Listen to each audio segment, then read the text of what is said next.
Hello বন্ধুরা, কেমন আছো সবাই? আশা করি ভালো আছো আর আমিও ভালো আছি। দেখো, আজকে একটা আমি নতুন মিনি ব্লগ নিয়ে চলে এসেছি। আমরা রথ দেখতে যাচ্ছি, মা, আমি আর আমার মেয়ে তিনজনে মিলে। দেখো, টোটোয় করে যাচ্ছি, তখনই কত রথ দেখতে পাচ্ছি রাস্তায়। ছোট ছোট বাচ্চারা রথ নিয়ে বেরিয়েছে। এই যে এই রথটা ওই গুবার দলে বেরিয়েছিল। এই রথটা খুব সুন্দর হয়েছিল, এই রথটা দেখতেও খুব সুন্দর লাগছিল। তারপর আমরা রাস্তা দিয়ে যেতে যেতে প্রচুর রথ দেখেছি। তোমরা কে কে কাল রথ দেখেছো অবশ্যই কমেন্টে জানিও আমাকে। প্রচুর রথ, মেয়ে তো খুব নাচছিল মায়ের কোলে, রথ দেখছে আর তোমার বাজনা হচ্ছে ওই কারণে নাচছিল, খুব নাচানাচি করছিল টোটোতে বসে। মা আমাকে বললো যে যা মাসির বাড়ি গিয়ে তুই বৌদিদেরকে নিয়ে আয় রথ দেখতে। একটু মাসির বাড়িও যাবো, ওখান থেকে বৌদিদেরকে নিয়ে আমি একটু আসবো। পুচকুগুলো থাকবে বাড়িতে, আমরা আসবো। ওখানে গিয়ে দেখো কত রথ হয়েছে, ভালোই লাগছে। সব ছোট ছোট বাচ্চারা রথ নিয়ে বেরিয়েছে, খুব ভালো লাগছে দেখতে।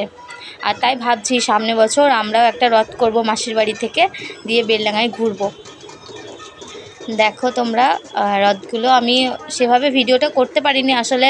ভিডিওটা করছিলাম তো খুব টোটোতে বসে খুব ঝাঁকুনি হচ্ছিল, সেই কারণে ভিডিওটা অত ভালো করা হয়নি। তাও যেটুকু পেরেছি করেছি তোমাদের জন্য, তোমাদেরকে দেখাবো বলে। দেখো আমি মাসির বাড়ি চলে এসেছি, দিয়ে আমার ভাইজিকে নিয়ে একটু খেলা করছিলাম। ও তো সে বারবার চাদরটাকে মুখে নিচ্ছে, তো তোয়ালেটা বারবার মুখে নিচ্ছিল। দেখো কি করছে ও, আমার মেয়ে তো ওকে নাড়তেই দিচ্ছিল না। তারপর আমাদের মাসির বাড়ির সামনে একটা ছোট রথ এলো, সেই রথটা আমার মেয়েকে বললাম চল একটু টানিয়ে নিই গা রথের দড়িটা, দিয়ে আমার মেয়েকে নিয়ে আসলাম। নিয়ে এসে রথের দড়িটা টানিয়ে নিচ্ছি। দেখো ও কিন্তু ধরছে, কিন্তু টানতে চাইছে না। দিয়ে তাও আমি হাত দিয়ে ওকে বললাম ধরো বাবা, দিয়ে টেনে নিলাম। দেখো, এবার একটা ছবি তুললাম, ছবি তুলতে চাইছিল না। তারপর কিছুক্ষণ পর বৌদি আবার দুষ্টুকে নিয়ে আসলো, দিয়ে আবার ওকেও রথের দড়ি ধরে একটু রথটা টানিয়ে দিল ওই বৌদিটাই রথটা বের করেছিল ও ছেলেকে নিয়ে এসে। বৌদিটা খুব ভালো, আমার দুষ্টুকে কোলে নিয়েছে। দেখো, দিয়ে রথটা ওর দড়িটা ধরে আছে, ও টানবে রথটা, ও দেখছে এগুলো কালারিং কি। তারপর আবার যখন মা এলো, মায়ের সাথে এবার আমার মায়ের টানা দেখে এবার মেয়ে টানবে। দেখো মা টেনেছে, দিয়ে এবার মেয়ে বলছে আমিও টানবো, দিয়ে ওই দেখো নিজে নিজে এবার টানছে। এদিকে মা সামনে দড়িটা ধরে আছে আর ও টানছে হাত দিয়ে।